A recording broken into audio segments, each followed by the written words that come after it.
Welcome filmmakers, fans, and friends to Indie Cinema Showcase, your #1 source for filmmaking, conventions, and everything in between. I'm Christina Carmona. And I'm Nando Luis Roman. Together we'll be bringing you the best and brightest that Florida has to offer with a focus on Central Florida. In today's episode, we'll be speaking with filmmakers John and Laura VonMutis from Mute Majesty and talk to them about being a husband and wife team in the industry. We'll also revisit some of our past events and then travel to the Enzion Theater to hang out with Tim Anderson as he lets us know what films we should see before we die. All right, let's get things started with our Show Us Your Short segment. This cute and funny film pins two elderly neighbors against each other during political season as they try to outdo one another. This film is called Anything You Can Do.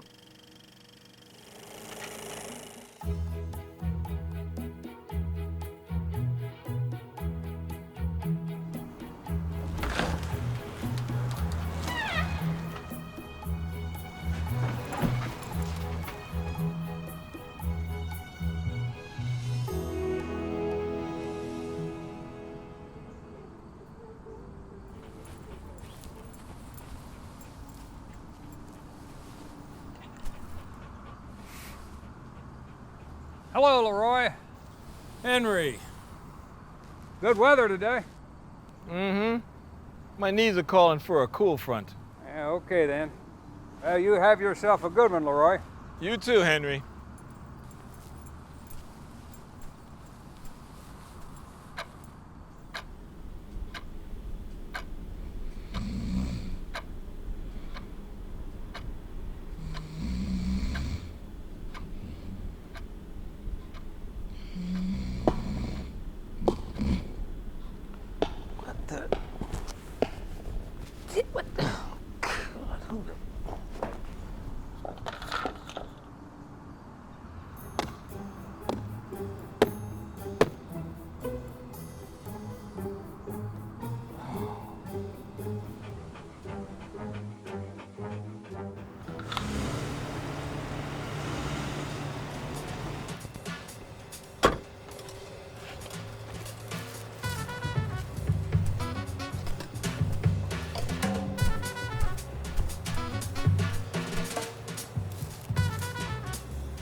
Hello there, Leroy.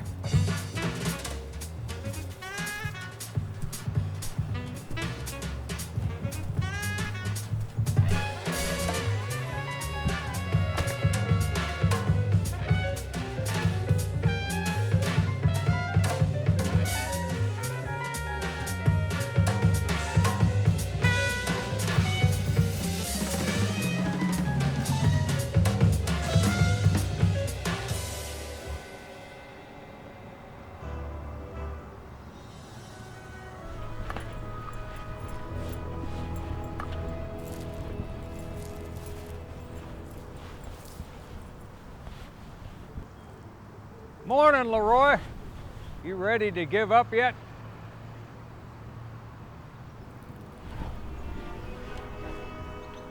Henry, you really outdid yourself this year. A worthy opponent as always.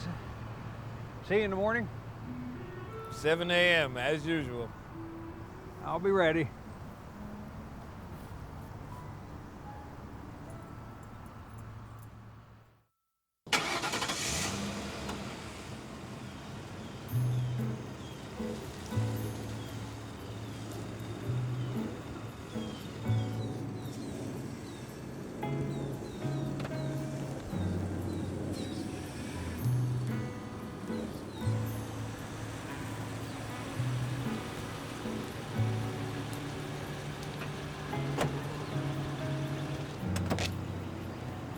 Hey, Henry. Hey, Leroy.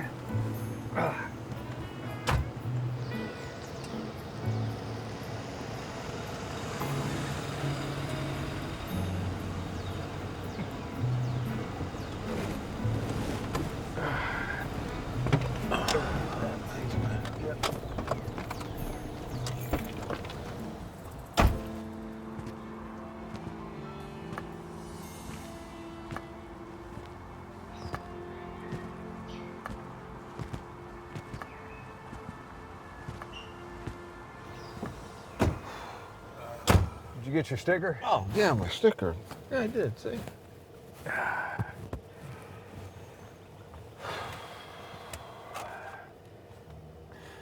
The holidays are coming. Yeah, that was my Ruthie's favorite time of year.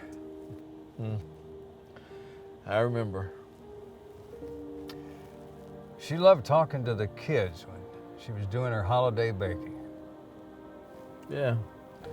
She always did love having the kids around.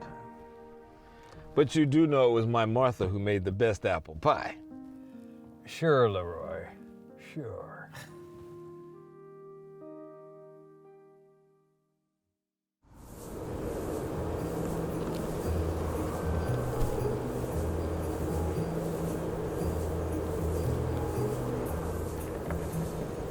Henry? Leroy?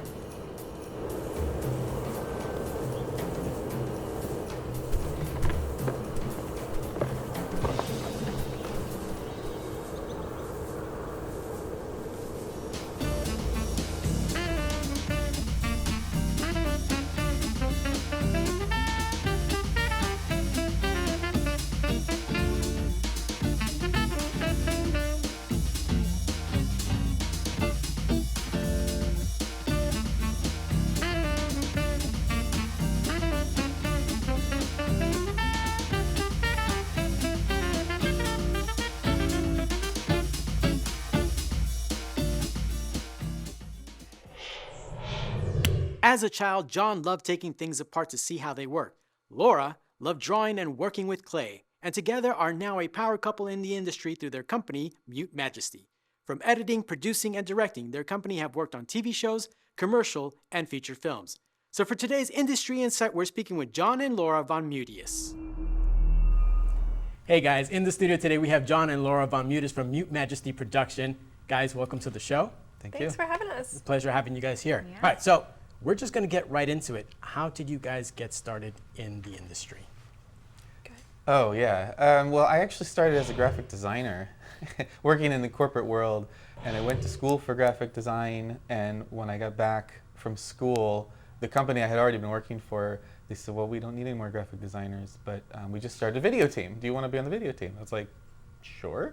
Okay. So I had done a few animations and just slideshows and stuff like that before then, so they took a real risk on me, but I did that for 10 years in the corporate world and had to learn everything because it was just two of us. So I had to learn how to do the lighting and do the audio and run the camera and everything. So after 10 years of that, I left the corporate world and started doing freelance work, and that's what I've been doing for the last 4 years. So now I do mostly narrative and documentary work.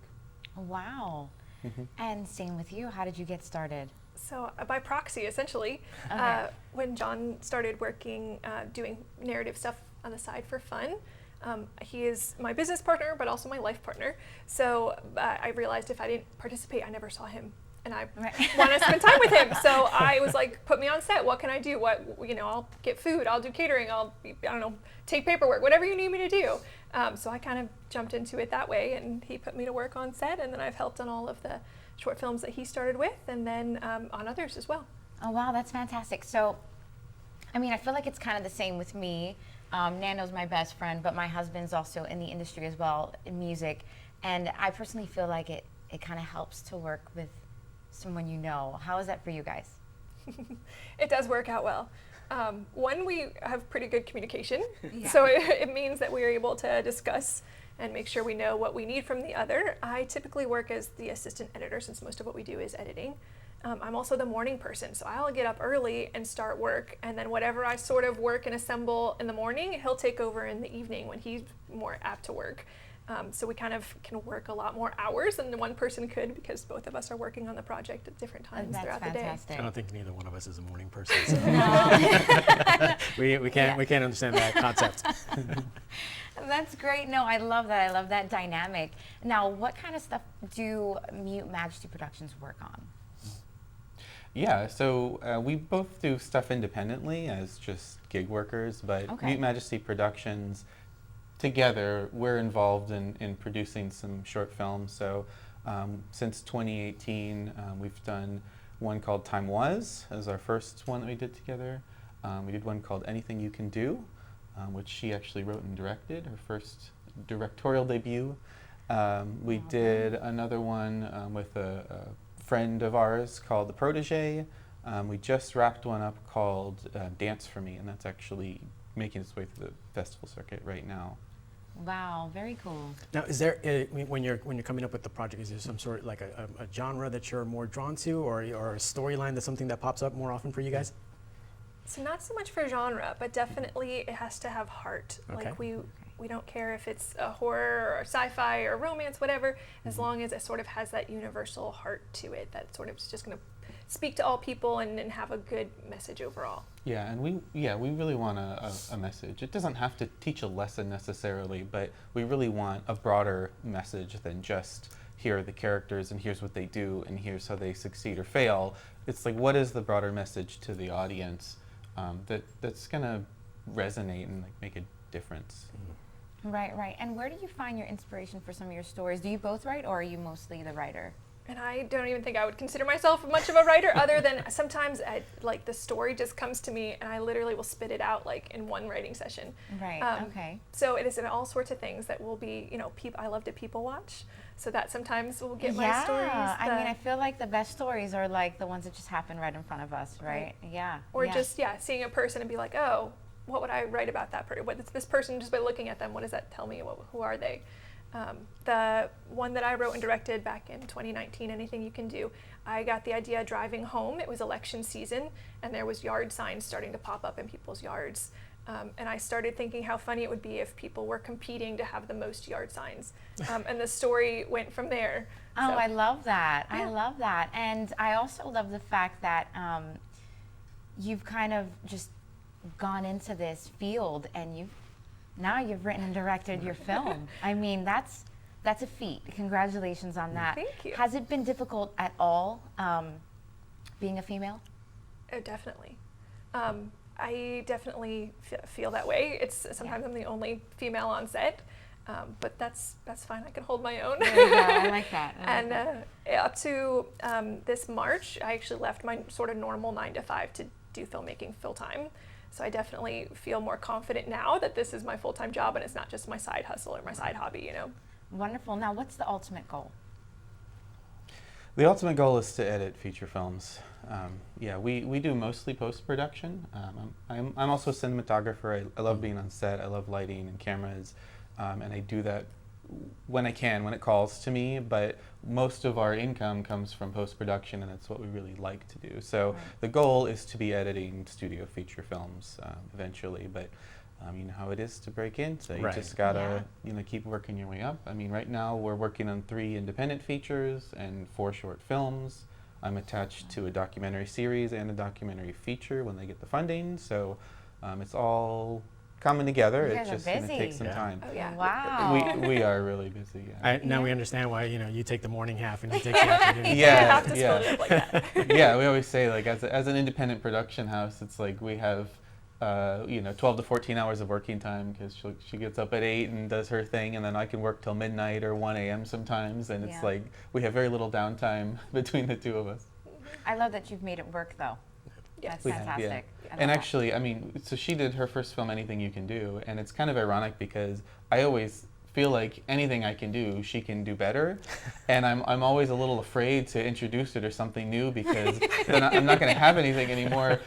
Yeah, I mean, like she said, she came on by proxy. It was just like, what can I do? And I was like, well, you could do this thing, and then all of a sudden she was, taking over some of my jobs, and it's Listen, just accept it. That's I what's going to have happen. to. Yeah, I that's just know. what's going to happen. It explains why I was actually watching him color correct last week, and I was like, you should teach me this. This is interesting, and that's why you haven't taught me yet. No, you probably wouldn't get it. Like, no, you're, No, you're no. going to need me one way or another, so we're keeping that one to myself. That's so great. That's so great. So what projects are you guys personally working on now? I know you have a lot of things, but are any of those yours?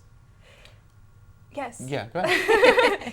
So we have a documentary that we shot back in 2019, and we have an editor that's actually editing for us on that project. So that documentary is about aerial artists and circus performers, and they were all young at the time, all teenage girls going to their first international competition.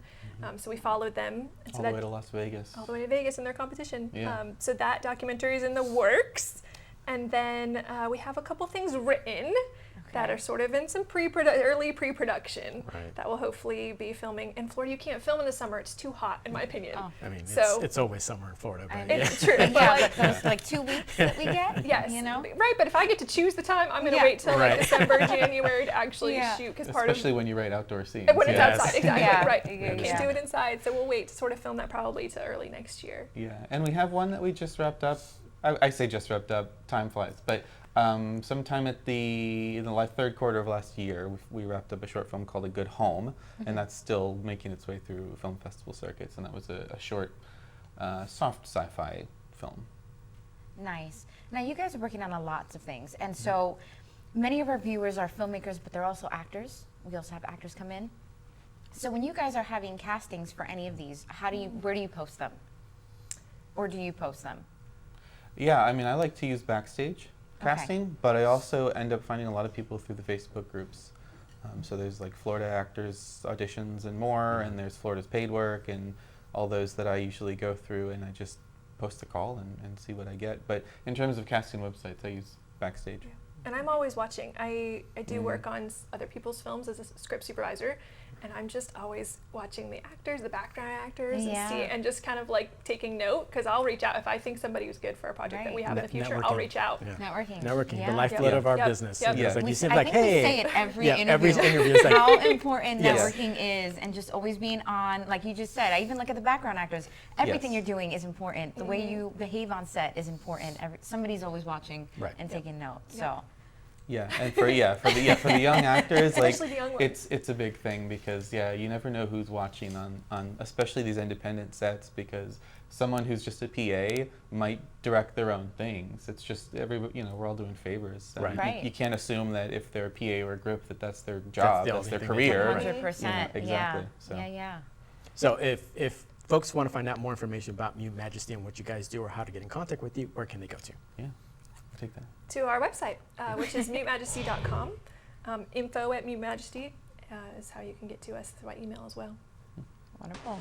Well, thank you guys so much for coming in. I know it was an early morning, but I know that doesn't matter, right? At least not for you. At least not for you. That's why I picked the later slot. There we go. Give me as much time as I can. It was like in between. Well, thank you so much. It's been a pleasure. Thank you. If you would like to be a guest, have something to promote, or have your film featured on the show, email us at icstv@yahoo.com or visit us on our website at indiecinemashowcase.com. Watch past episodes on YouTube, Rumble, Roku, and Apple Plus by searching for Indie Cinema Showcase. And finally, follow us on our socials, Facebook at ICSTV and on Instagram and Twitter at ICSTV Show. Welcome back. Now it's time for our segment we like to call On Location with ICS. In this episode, we visit Tivid TV Studios and speak with another power couple, Christopher and McKenzy Bowers. All right, guys, I am here with Chris Mike, co-owner of Tivid TV Studios. Chris, thank you for inviting me to Tivid TV Studios and letting me sit in the jet. I'm glad to have you here. Thank you for coming. Absolutely. Now let's get started. You're in Florida, just starting out. How did we get here? Tivid TV. Tivid TV is a part of what I feel is the beginning of creating an ecosystem where filmmakers can sustain life. Right. You know, most small businesses, whether you're a barber, you have a restaurant, they can pay their bills, take care of their family, and, you know, continue to cook or cut hair. In the film industry, it's a little different. You know, we have to work a 9 to 5, and then in our spare time, try to do this, try to make films or short films or whatever we're doing. And I want to change that. And with Tivid TV, in allowing filmmakers to make 100% of their royalties, and we're not like other platforms where you need 1,000 subscribers to start making money, or like if you have 5 supporters, you can start making money today. Right. And where can they find that, Tivid TV? Is it an app? Yes, it's an app, so you can find it on iOS, you can find it on Android, you can find it, of course, on the web, you can find it on Roku. We're working on getting it on the other platforms such as Fire TV and Chromecast and all those other platforms, but yeah, it's great. I love that. There's no reason for any filmmaker not to have it. All right, guys, I'm here with McKenzy Bowers, co-owner of Tivid TV Studios. McKenzy, welcome to the show. Thank you. So tell me a little bit about Tivid TV Studios. Tivid TV Studios is, let me give you a comparison. It's like Warner Brothers Studios for independence. That's a very good comparison. Yes, we are the home of the creatives. We have prefabricated sets that people are allowed to come in and use. We also do different things in the community. We are partnered with First Institute, and we do a few internships along the year as well. Now, when it came to the studio itself, how did you come about deciding what sets you were going to select? Well, it's crazy. So I have to send you guys a picture of what it looked like in the beginning. I don't think that we really had an idea at all. When my husband and I kind of get together and start brainstorming, like, things just flow and they just kind of take action. So really, the very first one that we came up with was a prison visitation set. And we look at so much content by itself that we kind of look and see how we can do things a little bit differently, but still have a cinematic effect. Right. So that's kind of how we go about with everything. So even now, we probably have a collective in our mind of different scenarios that we want to do. But you'll find a lot of our scenes and sets are things that is really kind of hard for people to kind of get into, or it might cost a lot of money. So the diner, the bar, the jet, for example. I haven't seen a jet location in Orlando or Central Florida everywhere. And we have one here. That was like one of the most challenging ones for us, but we knew that it would be a popular favorite just because there's one in LA and there's one in Atlanta, but there was none in Florida. So we made that possible for not only ourselves, but for all creators. That's awesome. So if people want to find out more information about Tivid TV, where can they go to? Certainly. So there's a few websites. So TividTVstudios.com is where you can actually book us online and do everything like that. We do have we're starting a loyalty program. So once you go through our booking system, it creates just an account for you, and we'll be able to kind of credit out different hours and stuff like that to people. We also have Tivid.tv, which is the actual Tivid TV streaming platform, the website, or you can download us on iOS, Android, and Roku TV. And then if you want to figure out how to get 100% royalties from Tivid TV, then you can go to TividTV.com. Oh, there you guys We're have everywhere. Yeah, Google us. they're everywhere. So you'll be able to find them. Thank you so much for taking the time to chat with us today. I think you guys have an amazing studio, an amazing program that's happening here, and we're very looking forward to seeing it grow even bigger. I'm excited. Thank you so much for having us. Thank you. For our final segment, we travel to the beautiful Enzian Theater, where the sommelier of cinema, Tim Anderson, is going to let us know which films we should see before we die. Hey, thanks guys. So my name is Tim Anderson. I'm here at Enzian Theater, where I'm the programming coordinator. And these are some films that I think you need to see before you die, from a filmmaking perspective, but also from an enjoyment perspective. So last season I talked about a film called Cooley High, which is essentially the African-American graffiti. I actually now want to bring it back and talk about American Graffiti, which is George Lucas's 1973 film about the kind of death of innocence, the end of this sort of outlook of a perfect Americana with the advent of the Vietnam War. So it's the last night of high school, it's kids cruising in Modesto, California, picking up girls, going to school dances, getting in hot rod races, and it's got an incredible cast of film people that have gone on to both writing careers, directing careers, and acting careers.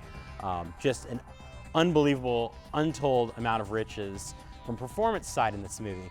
What I want to talk about is because I feel like this movie gets overshadowed a little bit by the fact that George Lucas then went on and made Star Wars afterwards, and we can't seem to escape Star Wars. But this film is so incredibly influential for an entire series of coming-of-age movies that followed it, and that includes movies like Big Wednesday in the 70s, and Fast Times at Ridgemont High in the 80s, and Clueless in the 90s. and American Pie in the 2000s and Perks of Being a Wallflower in the 2010s. All of these movies have this kind of kernel of truth that exists inside of them that build back to American Graffiti. Why I want you to watch American Graffiti is actually from a performance standpoint. I find that when I talk to most independent filmmakers today, people that are just coming up in it, who are having to cast amongst their friends, that performance tends to be the problem. And you can follow both ends of that angle, where you can follow mumblecore movies that were made a decade ago where nobody rehearsed anything. They said whatever came out of their mouths and that was the movie. Or you can go all the way to the other extreme of Stanley Kubrick making Scatman Crothers open a door 97 times in a row to get the perfect take. What Lucas did is something that's very interesting, and you can see it in the opening sequence of the movies, which is when Charles Martin Smith's character Toad is riding in on his little Vespa motorcycle, parks the car or the motorcycle, and then it jumps forward and smashes into a vending machine. That is unscripted, and most of the takes that Lucas used in the movie are the takes where the actors messed up their line of dialogue in the film. He felt like the perfect take, the ones who actually delivered exactly what was on the page and hit all their marks and did everything they were supposed to do, were cold and uninteresting. And what made the movie human is all these line flubs that exist inside it, and things like the lurching forward of this Vespa and almost knocking Charles Martin Smith onto the ground, because that is perfect for this dorky, nerdy character whose idea of having the cool ride is to roll in on this little white Vespa. So when you all are sitting there and you're on your set and your actors are delivering their lines and they're just nailing them down to the page, but you're missing the spark, you know, look for the ones in post-production where they screw it up a little bit but don't break character, because those are kind of where the magic happens, and they're going to bring a lot of life and a lot of humanity to your movies. And that's what I see missing a lot. I see a lot of professionally, really super technically made films that are gorgeously done, but they feel a little dead inside. So go ahead, take a look at this, rewatch the movie if you haven't seen it before, and pay attention to how many totally, completely weird errors there are in sequences. And just track it, just tally, just be like, wow, I can't believe it, not 5 minutes goes by before somebody gets hung up on that line of dialogue. And I think that you all out there that are actors that know it's very, very difficult to do a performance where you actually mess up on purpose but make it seem natural. So sometimes you just have to mess it up and then not break the character, and then you get that moment of movie magic. So I hope you guys get a chance to see this movie if you've never seen it before, and if you have seen it before, I highly recommend revisiting it with an entirely new set of eyes. Definitely a movie to see before you die, and definitely a movie to see before you call action on your next set. So thanks again so much for joining me. Christina and Nando, back to you.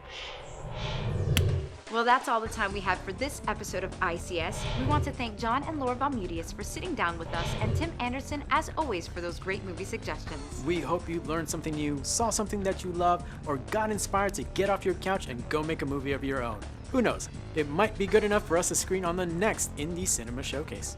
And don't forget to follow us on our socials, Facebook at ICS TV, Instagram at ICS TV Show, and on YouTube, Rumble, Roku, and Apple Plus by looking up Indie Cinema Showcase. And if you want a chance to have your work, event, convention, or film festival featured on ICS, send us an email at icstv@yahoo.com. Until then, the set is closed, and as they say in the movie business, that's a wrap. We'll see you next time.